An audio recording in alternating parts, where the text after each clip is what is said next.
Hi, welcome to BS of the Week. We have just completed the week one games of season 36. I'm Patrick Driggett, coach of the Berlin Fire, and I am joined by my friend. Hi there, I'm Kevin Lucy from the Glasgow Rushmores. And we both Nice to be had, here again. and we both had excellent weeks, which we know you'll hear about the Rushmore and the Fire here soon. So PFC. What happened there? Well, at PFC West, we had the Packers at the Stormers and the Titans at the Huskies. The Packers, they won 34, Stormers 26. It was a beautiful game for lovers of QB efficiency, even though the Stormers couldn't pull it off due to a dominant clock control by the Packers.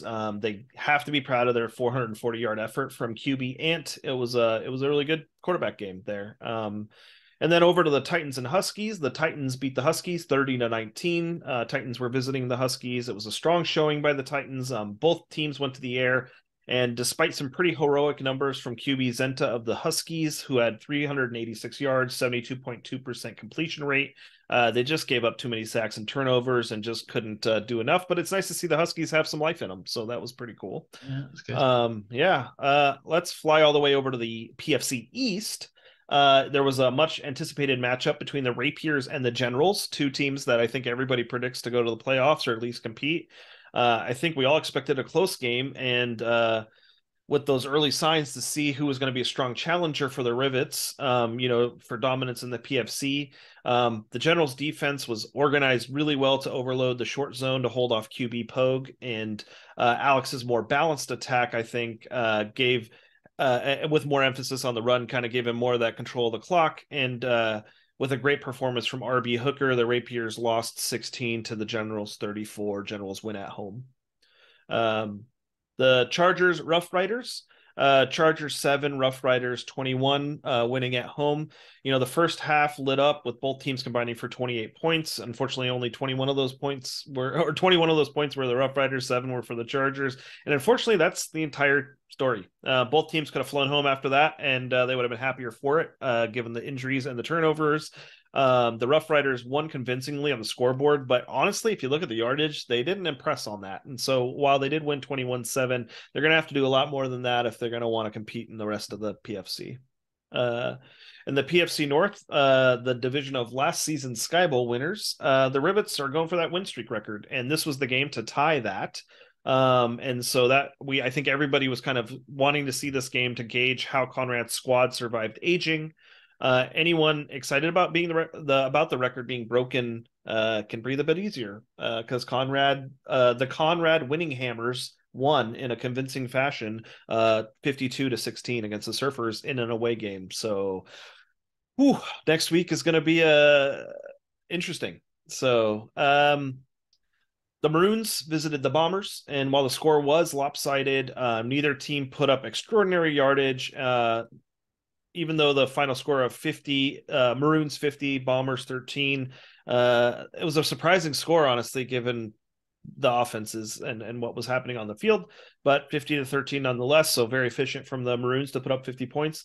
I really think, honestly, it's just the Maroons, they went up 24-0 in the first quarter, and then they were 44-0 into the half. So I think they just let off the gas. I think all their game over stuff turned on, and that was all she wrote at that point. So, which kind of explains the stuff. I don't think any of the lack of yardage is on the Maroons there. I just think that it was a mauling.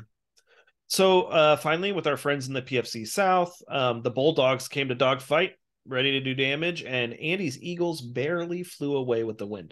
Both teams brought a balanced attack, and clock control was equal. It was 50-50, which is pretty cool. The Bulldogs even narrowly won the turnover differential, and things didn't look good for the Bulldogs early, but they did a good job of keeping it close coming into the second half. Early in the third quarter, they finally got the lead, going up 21-17 after a marathon 16-play drive. I mean, this thing was absolutely massive. It was like scroll, scroll, scroll.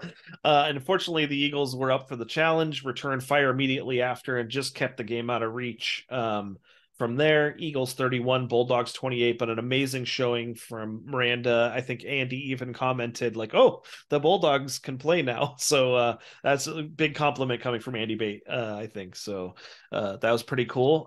So Eagles did survive, and they're looking good, and the Bulldogs are also looking good. So that was a great game. Not to be outdone uh, by that, the Warriors and Devils also made a strong showing, with returning coach Zane Bose of the Devils giving the Warriors a heck of a game. Both teams relied heavily on their pass attacks, with QB Hobson of the Devils really impressing with 359 yards and a 73.2% completion rate. The Devils were the ones to strike first after a 24-yard pick six on the first play of the game. So it's like funny kind of watching that quick interaction happen. Got right into the end zone, and then the Warriors were like, that doesn't mean anything to me, and scored 17 unanswered points, and ultimately we're up in the half, 23-14. Devils kept the Warriors uncomfortable. They kept it really close, but it wasn't enough to earn the W for the Devils. Warriors win 37 to the Devils 34. Devils playing at home, and but a huge welcome, great game to Big Sky coach Bose. Welcome to the Big Sky. I know, I think you're a college coach, but also you're a former pro coach, and we're happy to have you. So you've done a great job with the Devils already. Kev, what do you got for the LFC?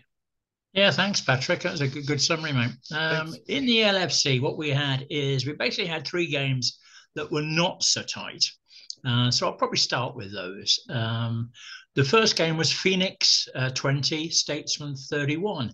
Now, this I thought personally would be a bit tighter. Mm-hmm. But it looks as if Lee has got his Statesman back again. He's not taking any risk like he did last season, where he got off to a very slow start. And what we saw was he was 21-13 at half time. So again, pretty much in control, a good solid 214 yards on the deck, which helped an awful lot. And his running back core took 159 of those. Mm-hmm. So I'd say a good solid start to the season from Statesman, and they are going to be there or thereabouts at the end of the season. Next game, Knights 12, the Rhinos 38. Again, 21-3 in the first quarter for the Rhinos. So again, it was pretty much game over. And it was a pass fest, really, for the Rhinos. They threw the ball for 428 yards in the air, with their wide receiver Mathers, 231 yards of that, and wide receiver Moultrie for 148 yards of that. So just a good, solid performance. Bit disappointed the Knights. I know somebody that plays them fairly soon, and they will be rubbing their hands together because the Knights don't look that strong at the moment, but we'll see. It could be that the Rhinos are stronger than we thought they might be. And the third game that wasn't quite so close was the Patriots 20 and the Rushmores 40.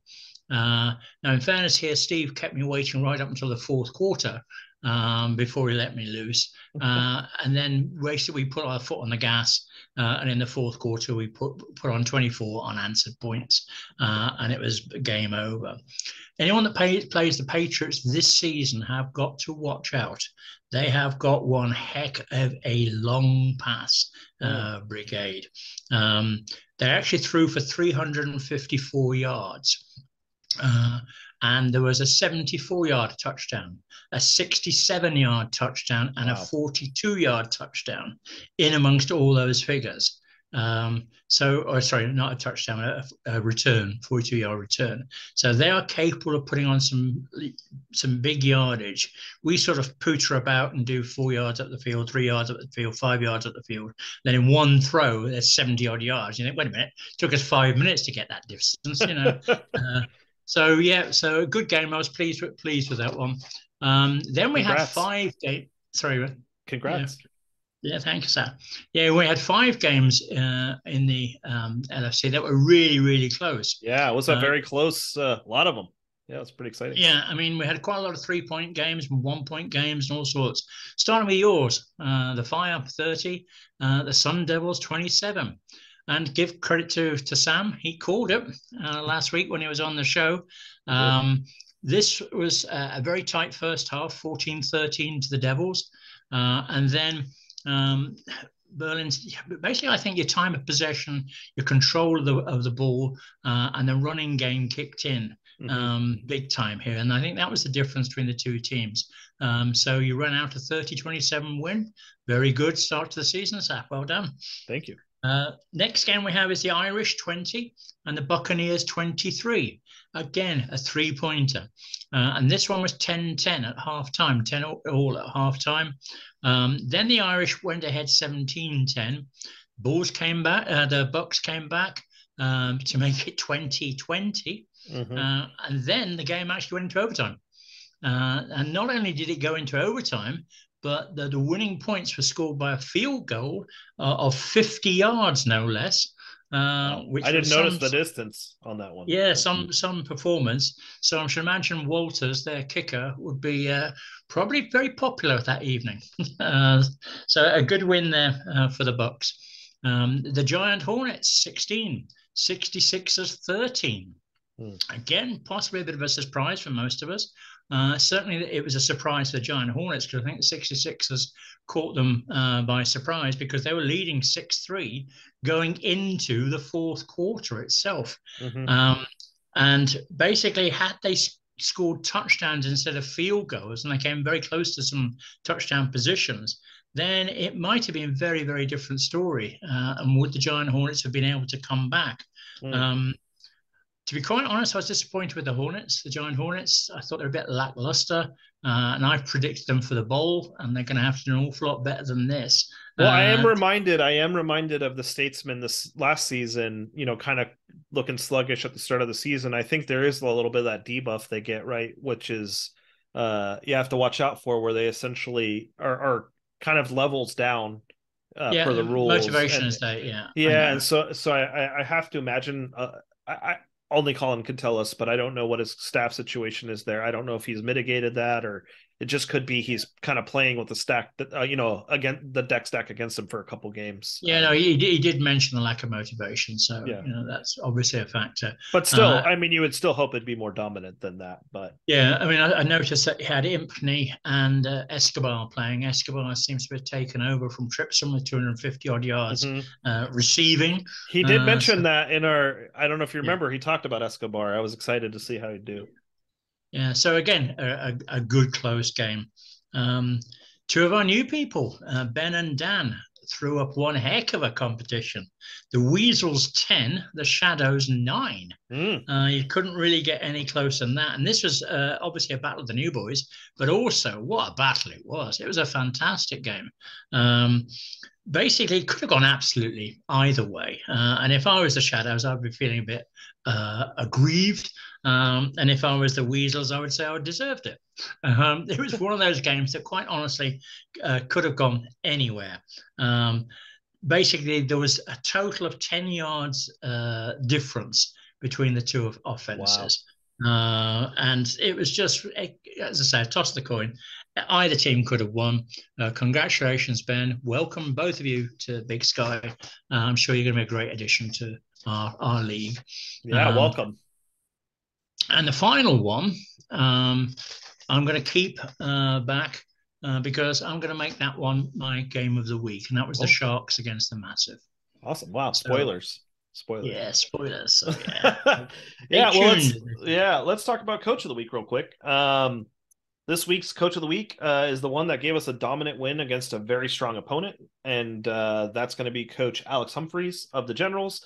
He's going to get our first Coach of the Week award for season 36 for great game preparation and planning, and what I and many others, I think, predicted to be a very close game against two dominant teams, or two dominant teams against each other. And I think Alex just well played. Obviously, Phil, great guy, and I love him. Big fan of Phil's, and he's a friend of mine.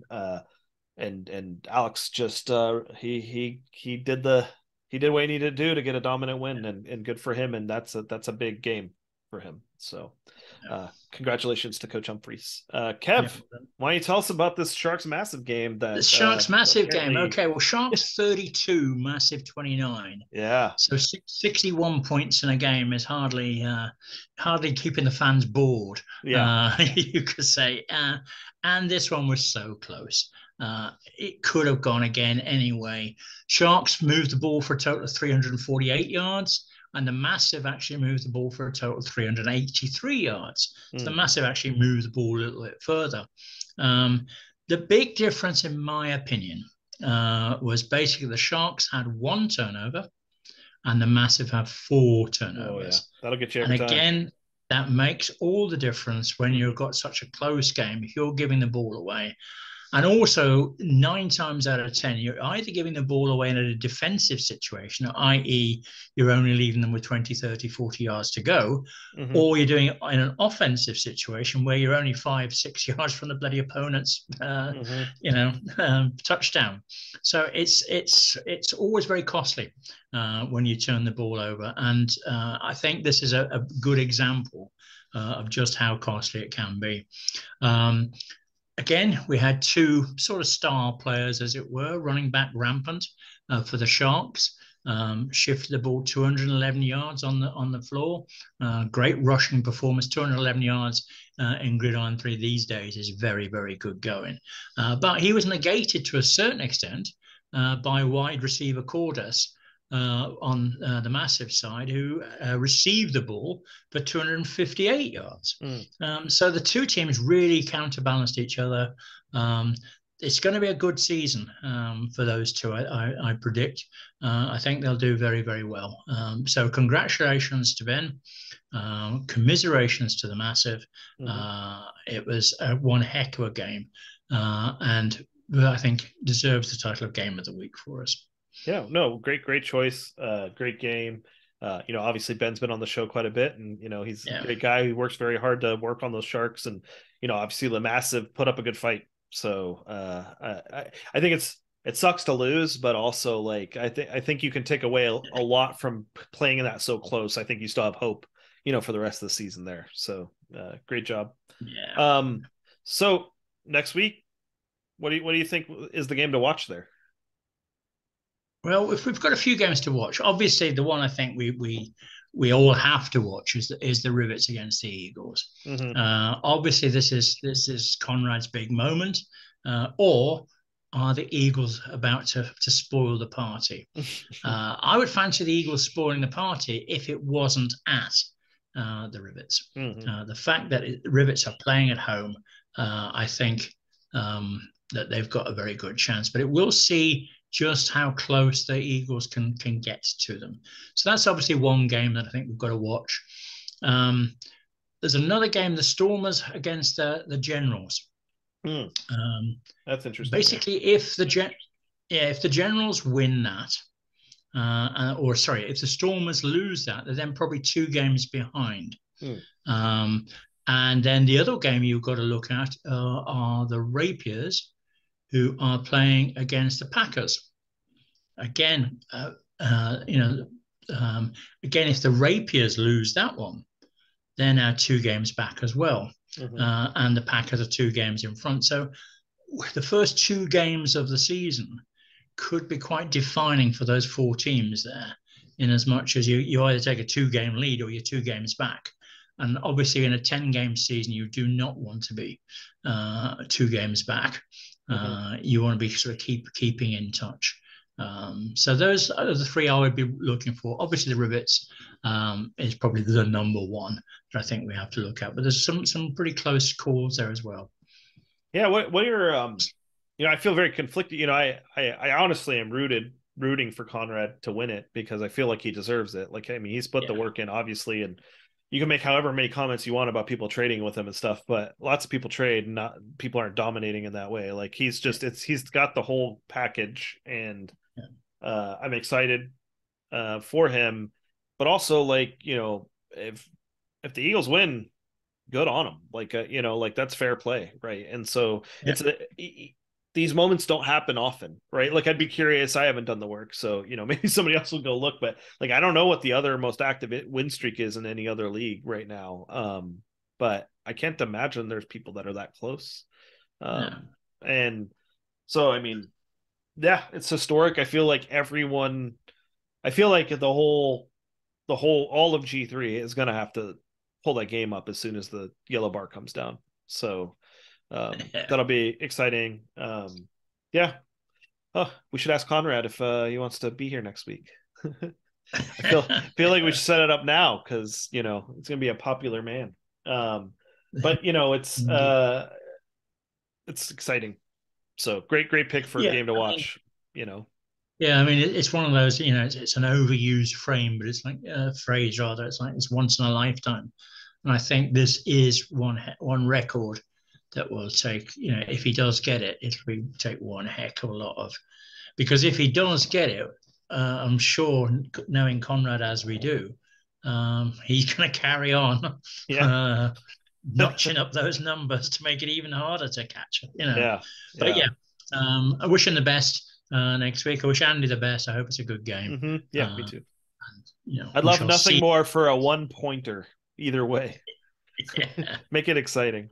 yeah, Um, awesome. Well, yeah, thanks for that. Thanks for jumping on. It's such a pleasure. We've had so many nice comments yeah. on our return and after the break, which we, super appreciate. So thank you all for making those comments. We read them and we love them. And as always, reach out to Kev or I about coming on the show.